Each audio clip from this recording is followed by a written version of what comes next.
بسم الله الرحمن الرحيم.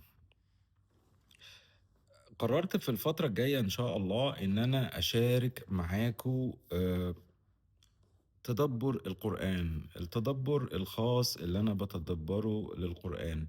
آآ خلّيني أرجع معاكم كده شوية وأحكي لكم عن خبرتي مع القرآن، الرحلة بدأت إزاي. أنا بدأت تدبُّر القرآن في أواخر سنة 2022.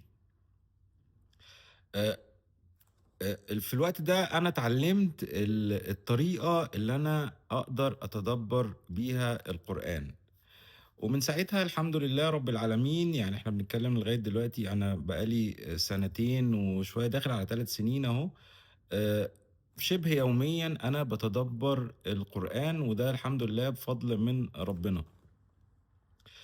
طبعًا تدبُّر القرآن تقريبًا هو غيّر لي حياتي تمامًا. أنا راجل باشتغل بقى لي 27 سَنة في السوق. عندي خبرة في الإدارة وفي التسويق وفي البيع، بادير شركات، باسافر، عندي شغل في مصر وبرّه مصر، شغال في مجال التكنولوجيا، قطاع الاتصالات. ودرست كتير وعندي شهادات وواخد courses كتير. بس أول ما بدأت تدبُّر القرآن وابتديت أتفاعل مع كتاب الله، عرفت قد إيه إن أنا ما بافهمش حاجة خالص. يعني أنا عندي علم، بس العلم اللي عندي كُلّه علم دنيا، علم يفيدني أنا في شغلي وكل حاجة، تمام، بس لقيت مستوى آخر من العلم، ده جاي لي من العليم الحكيم بقى، مستوى آخر تمامًا. فطبعًا رحلة القرآن ورحلة تدبُّر القرآن والتفاعل مع آيات الله بيغيّرك تمامًا. يعني أنت مش هي طبعًا حاجة شخصية، يعني أنت مش هتقدر تحس باللي أنا باقوله إلا لمّا أنت تخُش فيه بنَفْسك، لإن كل واحد، ودي حاجة من الحاجات اللي أنا لاحظتها. أنا لاحظت حاجات كتير أوي بقى في الرحلة دي وأنا باتدبّر القرآن. آآ أولًا القرآن بيكلّم كل واحد بعقليته هو، بخبرته هو، على حسب حياته هو، بينعكس على الواقع بتاعه. كتاب شخصي جدًا، جدًا، جدًا. ما هو الكتاب ده أصلًا ده المنهج وده الكتالوج اللي نازل ليك أنت عشان تعرف تضبط نَفْسك وتتحرّك في رحلة الرجوع إلى الله. إحنا في رحلة كُلّنا راجعين، كُلّنا راجعين. يعني الناس دايمًا في الدنيا بتحس إنها بتتحرك لقدّام. في عالم الغيب لأ، أنت راجع مش بتتحرك لقدّام. إنا لله وإنا إليه راجعون. أنت بتبدأ رحلة الرجوع دي من أول يوم بتتولد فيه. آآ فالقرآن بيدّيك نور معيّن خاص بيك أنت، بينعكس على الواقع بتاعك أنت، وبيعيد برمجتك أنت.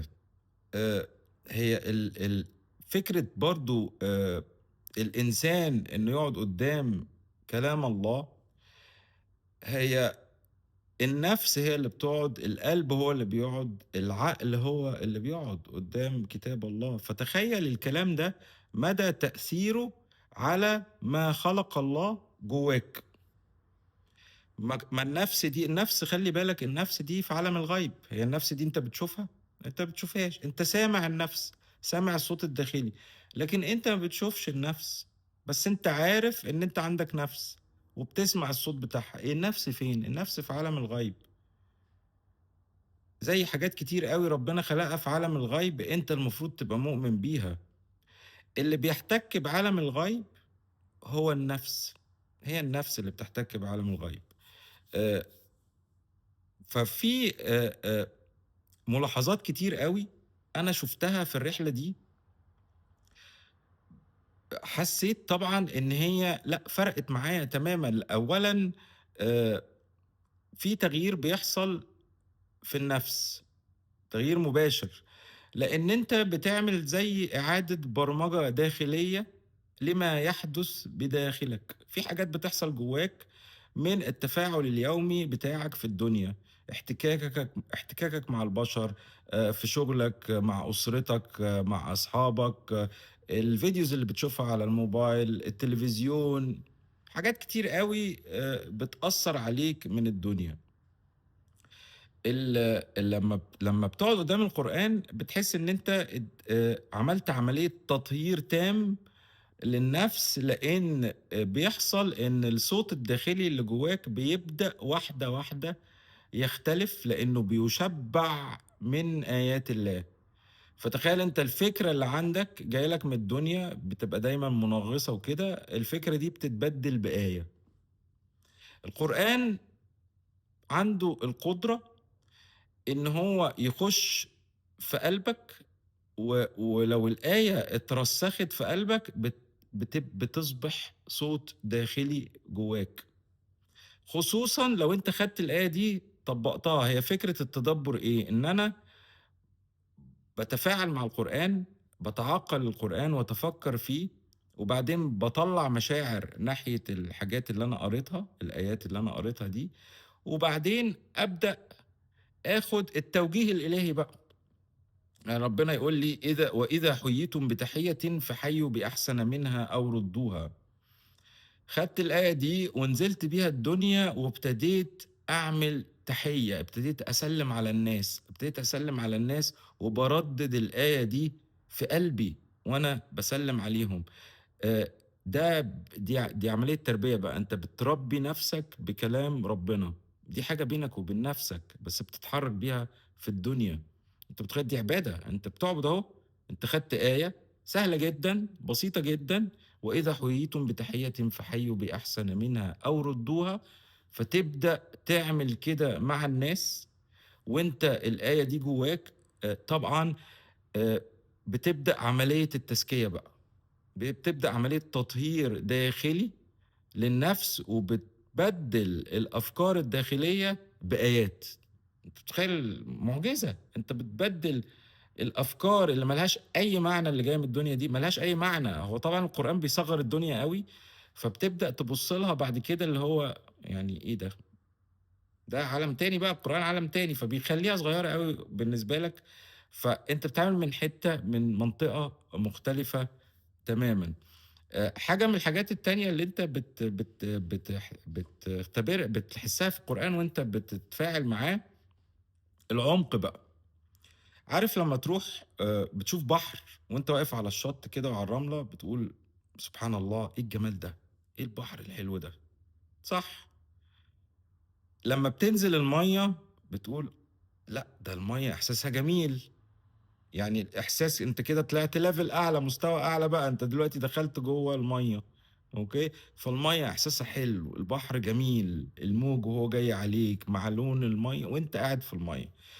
لمّا بتخش بقى وتنزل تغطس، لأ الموضوع مختلف خالص بقى، أنت كل عُمق بتشوف مخلوقات مختلفة عن العُمق اللي قبله. القرآن كده. القرآن برّه حاجة، وكل ما بتخش وتتعمق فيه، أنت بتشوف حاجات وبتحس حاجات وبتتعلم حاجات مختلفة آآ تمامًا. و وفي حاجات سبحان الله بابقى باتدبّر آية، ورجعت كده للآية دي بعد شهر، لقيت التدبُّر بتاعي اختلف.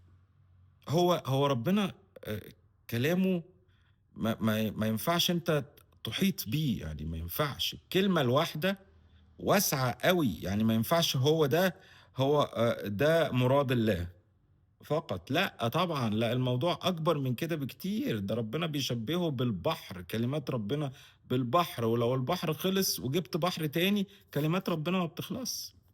فتخيل الكلمة الواحدة عاملة إزاي، الكلمة الواحدة تأثيرها عليك عامل إزاي. فده بالنسبة لأعماق القرآن، القرآن ليه أعماق. آآ الحاجة التانية إن القرآن تحس إن هو اللي بيقراك، مش أنت اللي بتقرا. يعني ساعات كتير بابقى قاعد قدّام القرآن هو اللي بيحرّكني، هو اللي بيحرّكني. ولو أنت طبعًا القرآن محتاج تسليم، ولو أنت مسلِّم تمامًا لإن أنت قاعد قدّام، أنت في المدرسة الإلهية تلميذ قاعد أبيض تمامًا، مش فاهم أي حاجة، وسايب نَفْسك خالص إن أنت تتلقّى العلم وتتلقّى الفهم، أنت بتطلب ده من ربنا أول ما تخُش على القرآن، بتطلب منّه إن هو يعلّمك. فبتلاقي إن العلم اللي جاي لك من القرآن واسع أوي.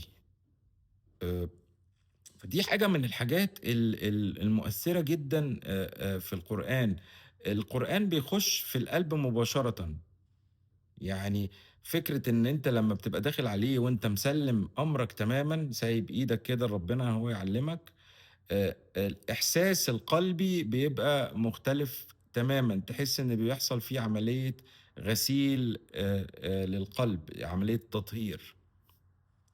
آآ وحاجة من الحاجات برضه اللي أنا لاحظتها في القرآن وأنا باتعامل معاه، آآ صوت القرآن. يعني بابقى باقرا آية كده وماشي فيها وبعدين بالاقي كلمة تحس إنها الكلمة دي طلعت من القرآن كده، طلعت.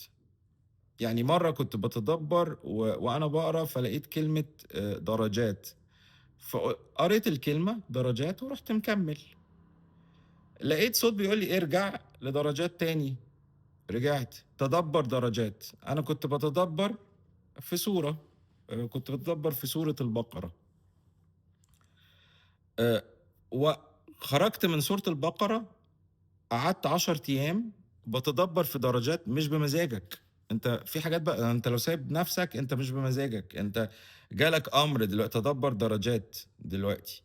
خرجت منها 10 أيام قعدت أدبّر كلمة درجات تمام، ما أنت بتتدبّرها بقى أنت إيه، بتمشي في القرآن بتقعد تجري ورا الكلمة دي في كل حتّة، وتشوف السياق بتاعها قبليها ربنا بيقول إيه، وبعديها ربنا بيقول إيه، وهي الكلمة في النُص، وبعدين بتحاول تكوّن المشهد كامل، أوكي، عشان تعرف المقصد من الموضوع ده، فتفهم درجات هنا جاية بتتكلم عن إيه، وبعدين تبدأ تتحرّك تاني. فدي حاجة من الحاجات إن القرآن بتلاقيه بيعملها معاك، اللي هو أنت بياخدك في رحلة تعدّي على القرآن كلّه وبعدين ترجع تاني. آآ فطبعًا هي رحلة ما بتخلصش وتلاقي نَفْسك أنت مش عايزها تخلص، أنت مستمتع دائمًا. والتدبُّر ما بيتحطّلوش frame، يعني أنت لمّا بتقعد بتلاقي أنت تدبّرت نُص ساعة، اليوم اللي بعده قاعد ساعتين 3، اليوم اللي بعده أنت تدبّرت الصبح وعايز ترجع بالليل تكمّل. آآ وفي أيام ممكن إيه، لأ، أنت مش هتتدبّر اليومين دول، ما فيش إذن. كتاب يعني مش عارف أوصف بصراحة مش عارف أوصف القرآن، ما هنوصف إيه يعني؟ إحنا صغيرين أوي، أوي، أوي، أوي وعلى قدّنا يعني لمّا نبقى قدّام حاجة زي كده، قدّام العظمة دي كلّها. آآ فرحلة التدبُّر آآ تفرق في حياة أي شخص. وإحنا هنُسأل عن عملنا إيه بيه، يعني عملنا إيه بيه يعني طبّقناه إزاي؟ نزلنا استخدمنا القرآن طبّقنا القرآن في حياتنا واتعاملنا بيه إزاي؟ طبعًا أنا التدبُّر اللي هاشاركه معاكم في الفترة الجاية هو تدبُّر خاص بيّا، ع انعكاس من خبرتي أنا ومن حياتي أنا ومن شغلي أنا، وأنا دايمًا باخده وباحاول آآ أسمع الكلام وأحاول أطبّقه آآ على قدر المستطاع، لإن أنت في القرآن أنت بتتعامل معاه بسمعنا وأطعنا، ما فيش كلام، إحنا مش هنيجي ما عندناش المساحة إن إحنا نحُط رأينا في الموضوع. أنت هتقرا الآية هتطبّق الآية وتنفّذ الآية وتسمع الكلام، وكل ما بتسمع الكلام كل ما بيحصل لك زي عملية إيه، كإنّك بتطلع من حضانة لابتدائي، ومن ابتدائي لإعدادي، ومن إعدادي لثانوي، لغاية لمّا تتخرّج في الآخرة. آآ حاجة برضه من الحاجات المميزات القرآن هو أنت ما بتخافش، ما بتخافش من الموت. أنت عندك يعني لأ، أنت بالنسبة لك دي حاجة مش الموت، إحنا مش هنتمنى الموت، بس أنت عارف أنت هتقابل مين، لإن العظمة بتاعة ربنا في القرآن لأ، أنت تتمنى إن أنت تقابل الله، تتمنى إن أنت تبقى من الناس اللي ربنا هيهديها ود و إلى ربها ناظرة، أنت عايز تبقى من الوجوه دي، إلى ربها ناظرة، تتمنى، لإن أنت هتطمع، أنت هتطمع يعني أنت لو تدبّرت بس غفور رحيم، إن الله غفورٌ رحيم في القرآن، ده غفور رحيم مع ناس أنت بالنسبة لك لمّا بتبُص عليهم في الدنيا دول ما ينفعش، دول رايحين في داهية، لأ، مع ربنا في القرآن هو غفور رحيم. هتتعلّم حاجات هيعلّمك لأ، أُقف مكانك وما تتعدّاش دايمًا ما تتعدّاش حدودك وما تقولش مين رايح فين ومين هيعمل إيه، ركّز في امتحانك أنت. هتعرف إن الامتحان فردي، إن الموضوع خاص بيك أنت. هتعرف إن أنت ما تظلمش نَفْسك وهتعرف إزاي ما تظلمش الناس. هو الموضوع كله تربية بحتة للنفس، النفس دي حاجة صعبة جدًا، فيها قمة الشر وفيها قمة الخير، وأنت لوحدك أنت مش هتعرف تديرها، وهي الامتحان، والقرآن هو الإجابة، ده الإجابة على الامتحان، هو ده اللي أنت لازم تذاكره عشان تعرف تجاوب بالضبط، هو ده اللي لازم تعمل منه self disciplines يعني اللي هو تأديب للنفس. فأنا إن شاء الله هاشارك معاكم بقى في الفترة اللي جاية كده تدبُّر للآيات اللي أنا تدبّرتها، هاشاركها معاكم. أنا دايمًا لمّا باتدبّر القرآن بيبقى معايا قلم وبيبقى معايا ورقة ده الnote دي الblock note بتاعتي أوكي، ودايمًا باخد القلم ومعايا الورقة، وبادّي مساحة للنفس إن هي تطلّع التعقُّل اللي بييجي لها، لإن أنت بييجي لك معلومات من عالم الغيب آآ لو ربنا أذن لك وفتح عليك يعني، ونتمنى إن هو يأذن لنا كلّنا على طول يعني، إن أنت بييجي لك حاجات معيّنة الكلمة الكلمة قيد والكتابة صيد، الكلمة صيد والكتابة قيد، معلش أنا آسف، الكلمة قيد والكتابة صيد، أنت بتصطاد الكلمة بالقلم. ف فأنا دايمًا باحب وأنا باتدبّر أكتب الحاجات دي، فأنا هاشارككم التدبُّرات بتاعتي من الحاجات اللي أنا تدبّرتها في الفترة اللي فاتت، و ولو أنتم عندكم أي اقتراحات تحبوها، أنا طبعًا شخص عادي جدًا مش رجل دين ولا حاجة، أنا رجل أعمال مش رجل دين. بس باحب القرآن وباحب أتدبّر القرآن وباحب أشارك الناس وباحب الناس كمان تشارك معايا وأتعلّم منهم، هي عملية متبادلة يعني، إحنا نشارك مع بعض. فطبعًا أنتم لو عندكم أي تعليقات، أي حاجة في الcomments ممكن تعلّقوا وهاحب برضه إن أنا لمّا أتدبّر إن أنتم تتدبّروا نفس الآيات معايا ونعمل كده إيه، مجتمع تفاعلي من التدبُّر، لإن ربنا أمرنا بالتدبُّر، أفلا يتدبّرون القرآن؟ أمر مباشر، مش يحفظوا القرآن، مش يقروا القرآن، يتدبّروا القرآن. فخلّينا كده نتدبّره مع بعض الفترة الجاية، وإن شاء الله هابدأ معاكم قريبًا في نتحرّك مع بعض في رحلة التدبُّر دي، والسلام عليكم ورحمة الله وبركاته.